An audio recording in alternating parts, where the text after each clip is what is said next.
খ্রিস্টান যারা, তাদের দাবি হলো আল্লাহ তিনজন। আল্লাহ তো একজন আছে, আল্লাহর বউ মানে ওয়াইফ মরিয়ম উনিও আল্লাহ, আল্লাহর ছেলে ঈসা আল্লাহ, নাউজুবিল্লাহ। তাহলে খ্রিস্টানদের দাবি হলো আল্লাহ তিনজন।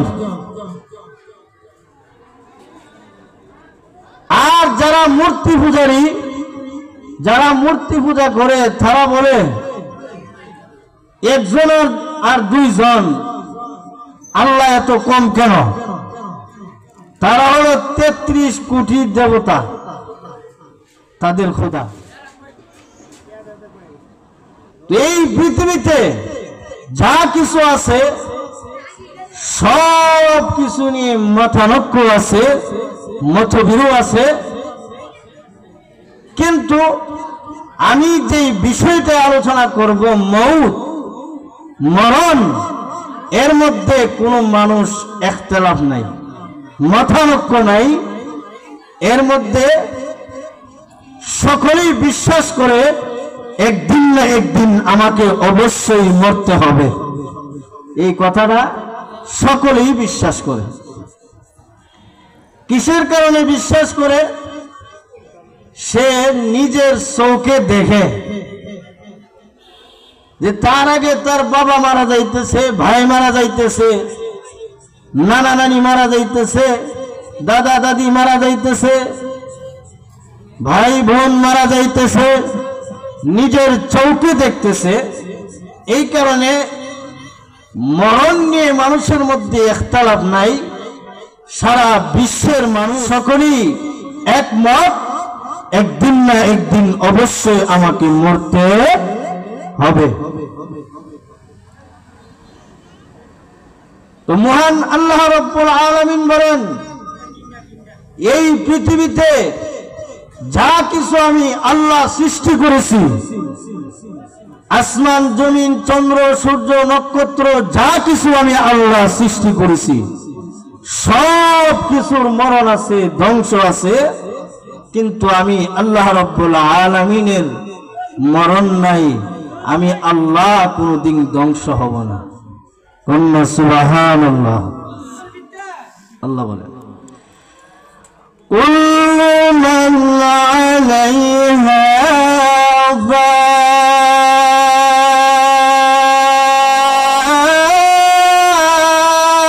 ফান ওয়া ইয়াবকা ওয়াজহু রাব্বিকা যুল জালালি ওয়াল ইকরাম।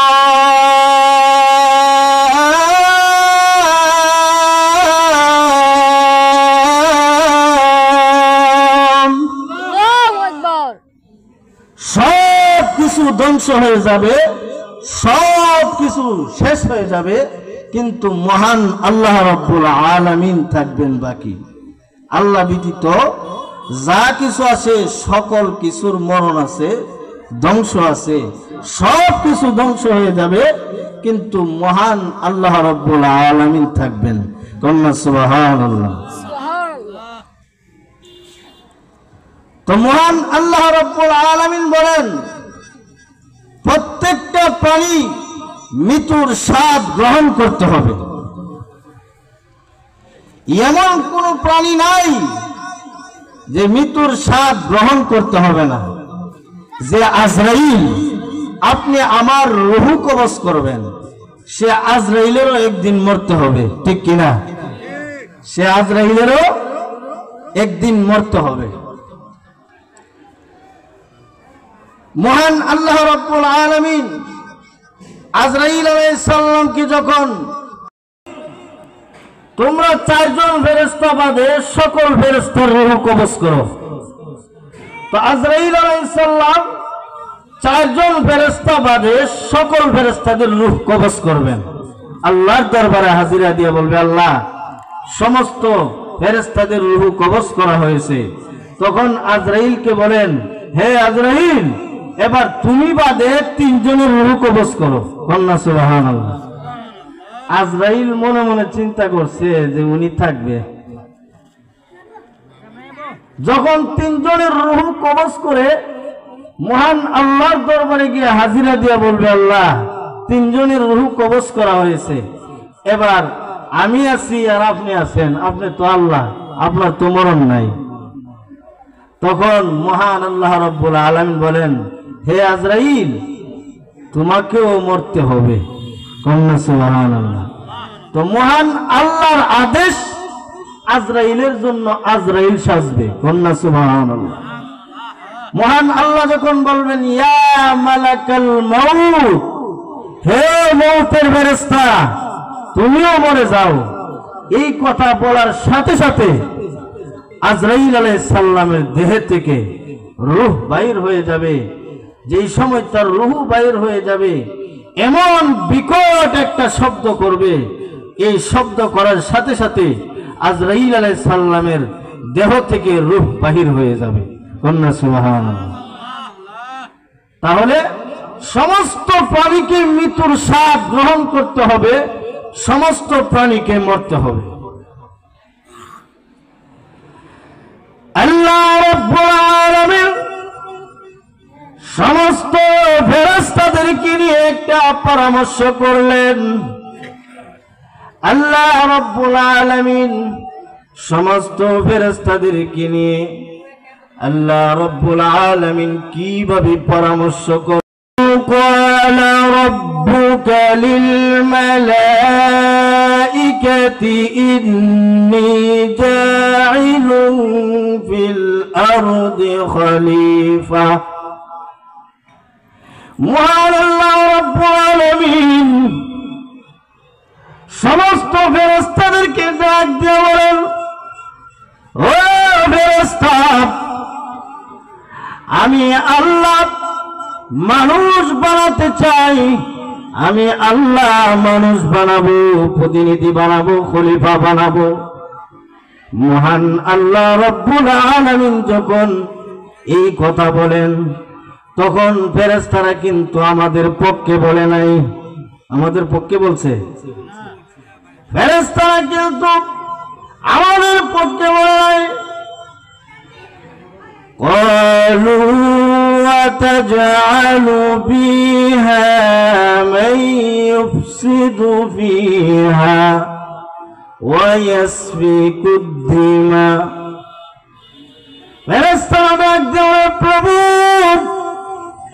যে জাতিকে আপনি সৃষ্টি করবেন, ওই জাতি দুনিয়াতে রক্তপাত করবে, খুনাখুনি করবে, মারামারি করবে।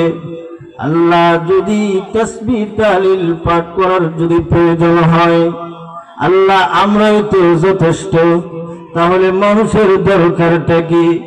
তখন মহান আল্লাহ বলেন, قال إني أعلم ما لا تعلمون।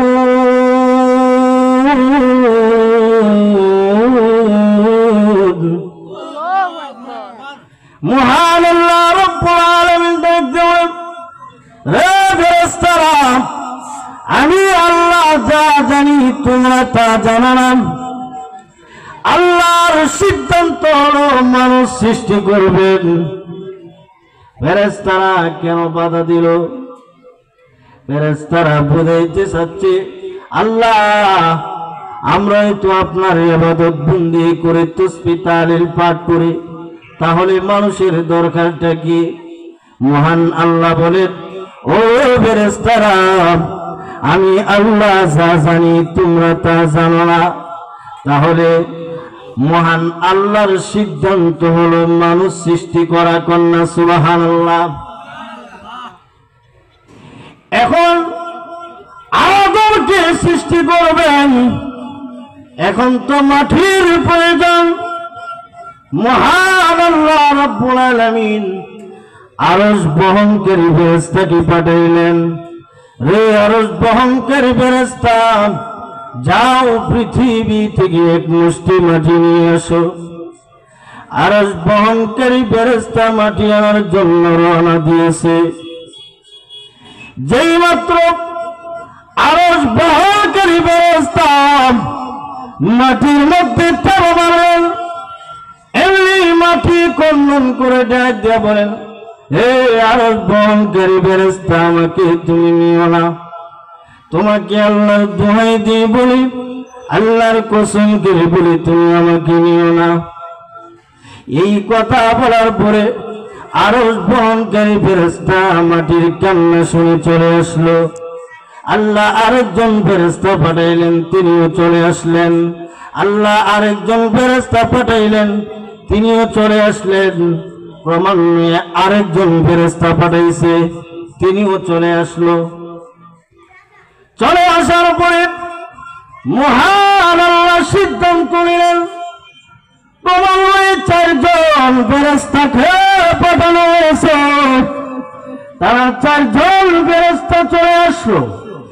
মাটির কান্না শুনে তারা চলে আসলো।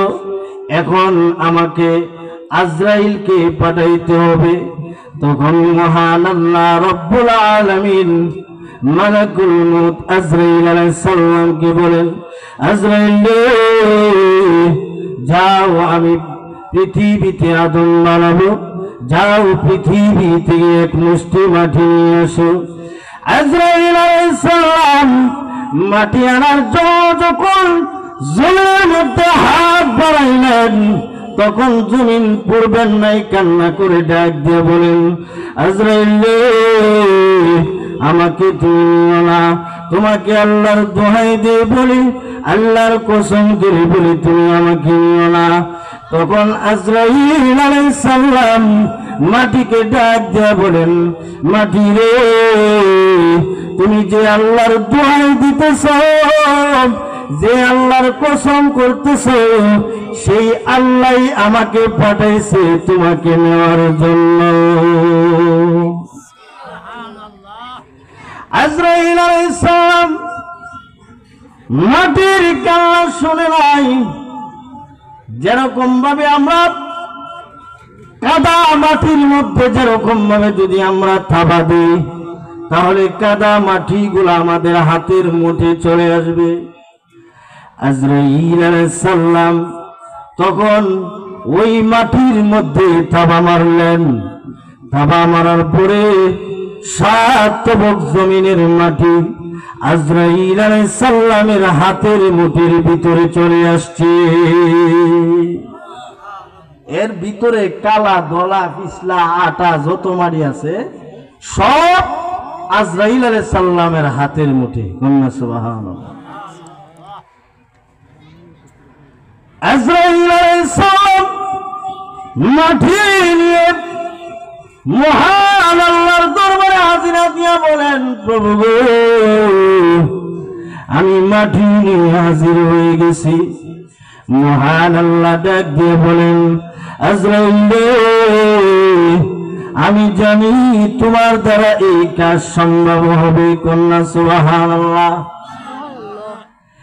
আজরাইল আলাইহিস সালাম মাটি নিয়ে মহান আল্লাহর দরবারে হাজিরা দিলেন। এবার মাটি আজরাইলের কাছে কান্নাকাটি করলো, কিন্তু কোনো কাজ হলো না। তখন মাটি এবার স্বয়ং আল্লাহ রব্বুল আলামিনের কাছে কান্নাকাটি করা শুরু করে দিয়েছে। রব্বুল আলামিন, তোমার আরশ বহনকারী ফেরেশতাকে পাঠাইলাম, আমার কান্না শুনেছে চলে গেল। ইসরাফিল মিকাইলকে পাঠাইলাম, জিবরাইলকে পাঠাইলাম, তারা আমার কান্না শুনে চলে আসলো। আল্লাহ তোমার আজরাইল আমাকে রেখে গেল না, আমাকে সাথে করে নিয়ে গেছে। আল্লাহ মেহেরবানি করে আমার দেহের মাটি আমার দেহে ফিরাইয়া দাও। কন্যা সুবহানাল্লাহ। মাটি যখন কান্নাকাটি শুরু করছে, তখন মহান আল্লাহ রব্বুল আলামিন মাটিকে ডাক দিয়ে বলেন, হে মাটি, তুমি কান্নাকাটি করিও না। আমি আল্লাহ তোমার কান্না, তোমার দরখাস্ত কবুল করলাম। যে আজরাইল তোমার দেহের থেকে যেই মাটি এনেছে, যেই মাটি দিয়ে আদম বানানো হবে, আবার ঘুরাইয়া আবার এই মাটির মধ্যেই রাখা হবে। কন্যা সুবহানাল্লাহ।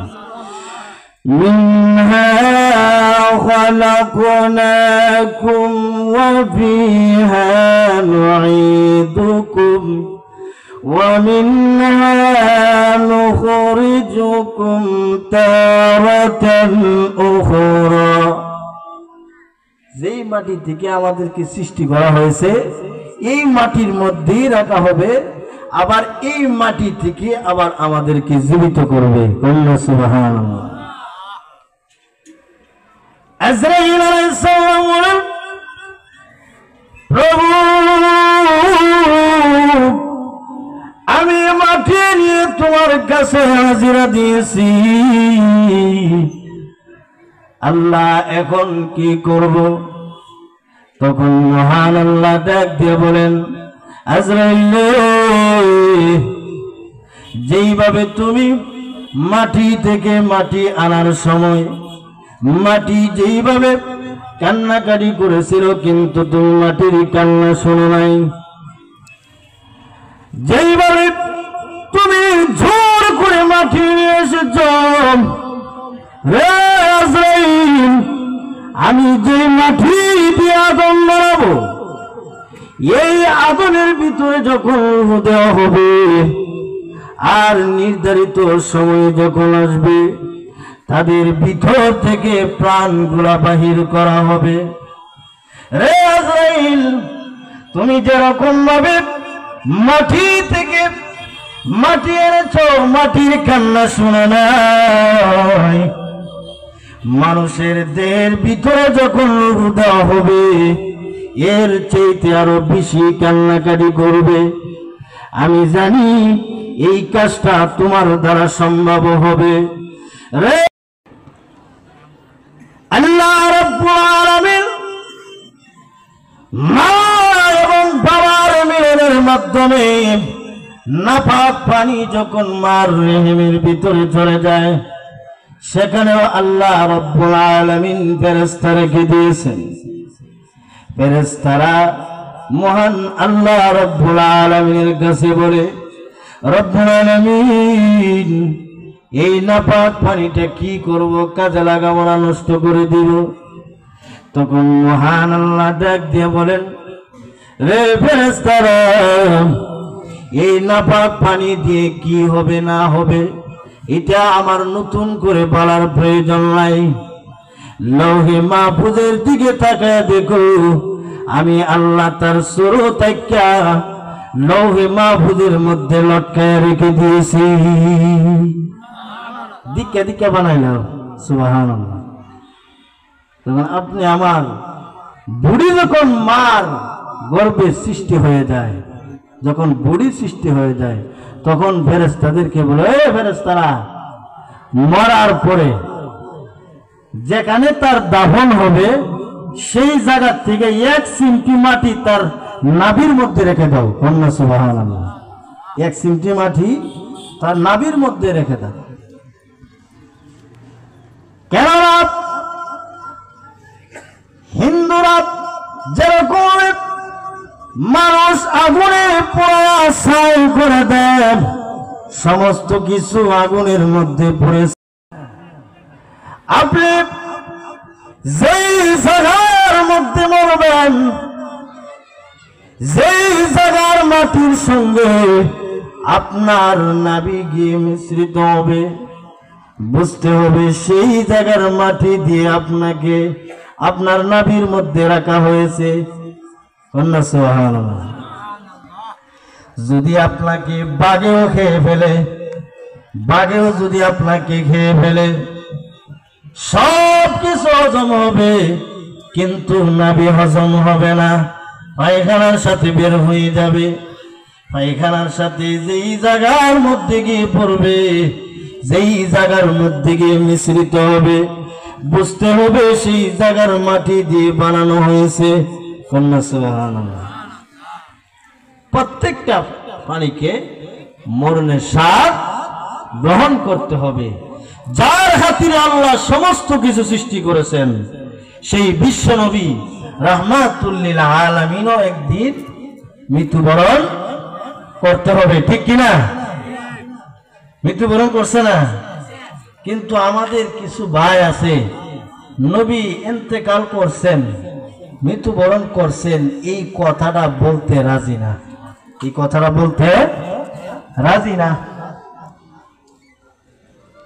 যদি আপনারা এই কথা না বলেন তাহলে বোঝা যায় সাহাবাই কেরাম জালেম ছিল, যে জিন্দা নবীরে ধরে নিয়ে কবর মারি দিয়েছে। নবীর কি মরণ হয় নাই? যেই ব্যক্তি বলবে যে নবী মরণ হয় নাই, ইন্তেকাল হয় নাই, তার কথা কোরআনের বিপক্ষে চলে যায়। হয়ে চলে যায়, কোরআনের বিপক্ষে চলে যায়। কেননা আল্লাহ কোরআনে বলছেন কুল্লু নাফসিন যায়িকাতুল মাউত, প্রত্যেকটা প্রাণী মৃত্যুর স্বাদ গ্রহণ করতে হবে। রাসূলের ভিতরে কি প্রাণ ছিল না? তো প্রত্যেকটা প্রাণী মৃত্যুর স্বাদ গ্রহণ করতে হবে। সাহাবাই কেরামের হচ্ছে মহব্বত কি আপনি আমার বেশি নেবে? আপনি আমার মহব্বত হলো জিলাপির আর রসগোল্লা মহব্বত, আর সাহাবাই কেরামের মহব্বত সত্যিকারের মহব্বত, ঠিক কিনা? আয়েশা সিদ্দিকা রাদিয়াল্লাহু তাআলা আনহা নবীজিকে গোসল দিবেন, গোসল দেওয়াবেন, ছোট একটা চকির মধ্যে নবীজিকে বসাইলেন। বসানোর পরে আম্মা জান আয়েশা সিদ্দিকা রাদিয়াল্লাহু তাআলা আনহা নবীজির মাথা মুবারকের মধ্যে পানি ডালে। এমনি আল্লাহর নবী তাকে দেখে যেই পানি বেজা, যেই পানি প্রবাহিত হইতেছে, ওই পানির রং লাল। এই পানির রং কি? লাল। আল্লাহর নবী বিশ্ব নবী রাহমাতুল লিল আলামিন আয়েশা সিদ্দিকা রাদিয়াল্লাহু তাআলা আনহাকে বলেন, আয়েশা গো, যেই পানি প্রবাহিত হইতেছে ওই পানির রং কেন লাল? তখন আয়েশা সিদ্দিকা রাদিয়াল্লাহু তাআলা আনহা ডাক দিয়ে বলেন, আল্লাহর নবী গো, আপনি যেই চকির মধ্যে বসলেন ওই চকির পায়ের নিচে আমি আয়েশার আঙ্গুল পড়ে গিয়েছে। আপনি বসার কারণে জোরে চাপ পড়ে আঙ্গুল ফেটে রক্ত বাহির হইতেছে, এই কারণে পানি আর রক্ত মিশে মানে এরকম ভাবে লাল রং ধারণ করেছে। এই কথা বলার পরে আল্লাহর নবী ডাক দিয়ে বলেন, আয়েশা গো, তুমি আমাকে কেন বলো না আমি দাঁড়ানোর জন্য? তখন আয়েশা সিদ্দিকা ডাক দিয়ে বলেন, আল্লাহর নবী গো, আমি কি করে বলবো, আমি আপনাকে জানের চেয়ে বেশি ভালোবাসি। ওগো নবীজি, আমার পায়ের আঙ্গুল কেন, আমার কলিজাও যদি এই চোখের নিচে পড়ে যেত, টুকরা টুকরা হয়ে যেত, তারপরেও আপনি নবীকে দাঁড়ানোর কথা আমি বলতাম না। চিন্তা করেন তারা কিরকম ভাবে নবীকে ভালোবাসছেন, কিন্তু আমরা মুখে মুখে দাবি করি আশিকের। স্বপ্নের মাধ্যমে দেখতেছে আল্লাহর নবী বিশ্ব নবী রাহমাতুল লিল আলামিন একটা গাড়ি দিয়ে আসতেছে। কন্যা সুবহানাল্লাহ। একটা গাড়ি দিয়ে আসতেছে, হঠাৎ করে স্বপ্নের মাধ্যমে দেখে গাড়ির সামনে একটু জায়গা ভাঙ্গা, এই ভাঙ্গার মধ্যে আসে গাড়িটা আটকে গেল। এখন ভাঙ্গা কিভাবে পার হবে? আল্লাহর ওলি মনে মনে সিদ্ধান্ত করতেছে, যদি কিছু মাটি দেওয়া পরে ওই আল্লাহর ওলি ডাক দিয়া বলেন, কে আল্লাহর নবীর গাড়ি পার করে দিয়েছে? তখন আরেকজন লোক ডাক দিয়া বলেন, হে আল্লাহর ওলি, ওই ভাঙ্গা জায়গার মধ্যে মাটি দেওয়ার কোনো প্রয়োজন নেই। নবীর একজন সাহাবী ওই ভাঙ্গা জায়গার মধ্যে শুয়ে পড়েছে, আল্লাহর নবীর গাড়ি ওই সাহাবীর উপর দিয়ে পার হয়ে গেছে। আল্লাহর ওলি মনে মনে আল্লাহর ওলি মনে মনে চিন্তা করলেন, মানে এই চিন্তা করে উনি ঘুমাইছে। সাহাবায়ে কেরামের মর্যাদা এত কেন? কিসের কারণে সাহাবায়ে কেরামের মর্যাদা এত? আমরা তো ওরা আর কোদাল তালাশ করতেছি মাটি দেওয়ার জন্য, নবীর সাহাবী জীবন দিয়া দিছে। সুবহানাল্লাহ। তাহলে সমস্ত সাহাবায়ে কেরাম আল্লাহর নবীকে বেশি ভালোবাসছেন, ঠিক কিনা?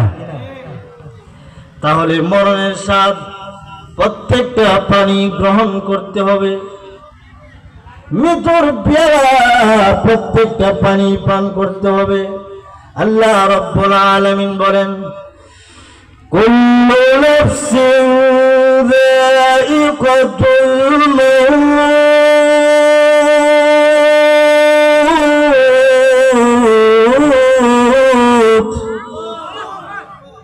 প্রত্যেকটা প্রাণীর মৃত্যুর স্বাদ গ্রহণ করতে হবে। যদি মৃত্যু থেকে যদি বাঁচার কোনো ব্যবস্থা থাকতো, তাহলে আমাদের নবী, বিশ্ব নবী রাহমাতুল লিল আলামিন, ওনার অধিকার ছিল বেশি। কন্যা সুবহানাল্লাহ। ওনার অধিকার বেশি ছিল। আল্লাহ বিশ্ব নবী সফর মাসের শেষ দিন আল্লাহর নবী অসুস্থ হতে লাগলেন। আম্মা জান আয়েশা সিদ্দিকা রাদিয়াল্লাহু তাআলা আনহা পিঠের মধ্যে এরকম ভাবে নবীজি হেলান দিয়ে বসলেন, ধাক্কা দিয়ে বসলেন। বসার পরে তাকে দেখে আল্লাহর নবীর জ্ঞান শূন্য হয়ে গেছে, অজ্ঞান হয়ে গেছে। তখন আম্মা জান আয়েশা সিদ্দিকা আল্লাহর কাছে দোয়া করে, প্রভু আল্লাহ, তোমার হাবিব বিশ্ব নবী রাহমাতুল লিল আলামিনকে সুস্থ করে দাও। আল্লাহ, তোমার নবীকে তুমি সুস্থ করে দাও। তখন আমাদের নবী হুশ ফিরে আসার পরে ডাক দিয়ে বলেন, আয়েশা গো, আমার সুস্থতার জন্য তুমি দোয়া করো না, আমার জন্য দোয়া করো, আমি যেন আমার নবীকে আলা মহান আল্লাহ রাব্বুল আলামিনের সঙ্গে যেন সাক্ষাৎ করতে পারি। নবীজি ক্রমান্বয়ে যখন অসুস্থ হতে লাগলেন, বাড়ি রবিউল আউয়াল, নবীজি পৃথিবী থেকে বিদায় হয়ে যাবেন। হঠাৎ করে আজরাইল আলাইহিস সালাম নবীজির দরজার সামনে আসিয়া ডাক দিয়ে বলেন, কে আছো? হুজরার ভিতরে দরজা খুলে দাও, ভিতরে ঢোকার অনুমতি দাও। বারবার অনুমতি চাইতেছে। তখন নবীজি হযরতে ফাতেমা রাদিয়াল্লাহু তাআলা আনহাকে বলেন, ফাতেমা গো, দরজা খুলে দাও, কে জানি আসতেছে, ভিতরে ঢোকার অনুমতি চাইতেছে, দরজা খুলে দাও। হযরতে ফাতেমা রাদিয়াল্লাহু তাআলা দরজার সামনে গিয়ে যখন দরজা খুললেন, দরজা খোলার পরে তাকে দেখে তার চেহারা এত বড় বিশাল আকৃতি দেখিয়া আবার দরজাটা বন্ধ করে দিলেন। না, এমন চেহারার লোক আমি জিন্দেগিতে কোনদিন দেখি নাই। নবীজির কাছে গিয়ে বলেন, ওগো বাবা, এমন চেহারার লোক আমি জিন্দেগিতে কোনদিন দেখি নাই। উনি কে? তখন আল্লাহর নবী বিশ্ব নবী রাহমাতুল লিল আলামিন ডাক দিয়ে বলেন, মাগো, উনি হলেন হাযা মালাকুল মাউত, উনি হলেন মালাকুল মাউত আজরাইল। তখন ফাতেমা রাদিয়াল্লাহু তাআলা ডাক দিয়ে বলেন, ওগো আব্বা, আমি বুঝতে পেরেছি আপনি কয়েক সপ্তাহ ধরে এরকম ভাবে অসুস্থ। আমি বুঝতে পেরেছি আপনাকে নেওয়ার জন্য এসেছি। না, আজরাইলকে এই ঘরে ঢোকার অনুমতি দেওয়া হবে না। ওগো আব্বা, আজরাইলকে সেই অনুমতি দেওয়া হবে না, এই ঘরের ভিতরে ঢোকার পারমিশন দেওয়া হবে না। কেননা আমাদেরকে এতিম বানায়া আপনাকে নিয়ে যাওয়ার জন্য অনুমতি দেওয়া হবে না। তখন ফাতেমা রাদিয়াল্লাহু তাআলা আনহাকে ডাক দিয়ে বলেন, মাগো, আজরাইলকে মহান আল্লাহ সেই ক্ষমতা দিয়ে রেখেছেন, কিন্তু আমি নবী সম্মানের কারণে, ইজ্জতের কারণে আজরাইল আমার কাছে অনুমতি নিয়ে ঢুকতে চায়। মাগো, আজরাইল কিন্তু অনুমতি ছাড়াই ভিতরে প্রবেশ করতে পারে। এই কথা বলার পরে হযরত ফাতেমা রাদিয়াল্লাহু তাআলা পাগলিনীর মতো কান্না শুরু করে দিয়েছে।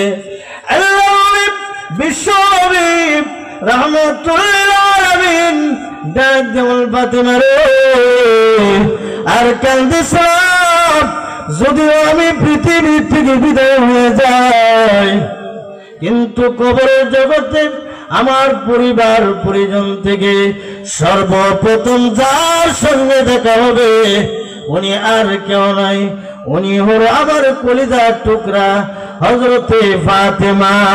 কন্যা সুবহানাল্লাহ। সর্বপ্রথম তোমার সঙ্গে আমার দেখা হবে। এই কথা বলার পরে হযরতে ফাতেমা রাদিয়াল্লাহু তাআলা কিছু সময়ের জন্য মুস্কি হাসি দিলেন। কন্যা সুবহানাল্লাহ। কিছু সময়ের জন্য মুস্কি হাসি দিলেন। বিশ্বনবী রাহমাতুল আলামিন আজরাইলকে ঘরে ঢোকার জন্য অনুমতি দিলেন। আজরাইল ঘরে ঢুকে বলেন, ওগো নবীজি, মহান আল্লাহ অনুমতি দিয়েছেন, যদি আপনি যেতে চান, যদি চলে যেতে চান, আপনাকে সম্মানের সহিত নেওয়া হবে, আর যদি আপনি থাকতে চান, মহান আল্লাহ আপনাকে হায়াত বাড়ায় দিবে। কন্যা সুবহানাল্লাহ। আপনি কোনটা করবেন? নবীজি ডাকলেন, আজরাইল রে, জিবরাইল আসার আগ পর্যন্ত তুমি অপেক্ষা করো। জিবরাইল কোথায়? জিবরাইল আসার আগ পর্যন্ত অপেক্ষা করো। নবী এই কথা বলার পরে আজরাইল বলেন, ওগো নবীজি, আমি জিবরাইলকে আসার পরে আমি প্রথম আসমানে দেখে এসেছি। জিবরাইল দুনিয়ার আসমানে, এমনি কিছুক্ষণের মধ্যে জিবরাইল সামনে হাজির হলেন। আসিয়া বলেন, আসসালাতু আসসালামু আলাইকা ইয়া রাসূলুল্লাহ। ওগো নবীজি, আমি জিবরাইল হাজির হয়ে গেছি। এই কথা বলার পরে তখন জিবরাইলকে বলেন, রে জিবরাইল, আজরাইল বলে নাকি আমার যাওয়ার সময় হয়ে গেছে, তোমার মতামত কি? তো মহান আল্লাহ রাব্বুল আলামিন আমাদের প্রত্যেককে যেন মৃত্যুর প্রস্তুতি যেন আমরা গ্রহণ করতে পারি। আল্লাহ রাব্বুল আলামিন আমাদের প্রত্যেককে যেন সেই তৌফিক দান করেন। সবাই বলে আমিন। ওয়া আখিরু দাওয়ানা আলহামদুলিল্লাহি রাব্বিল আলামিন।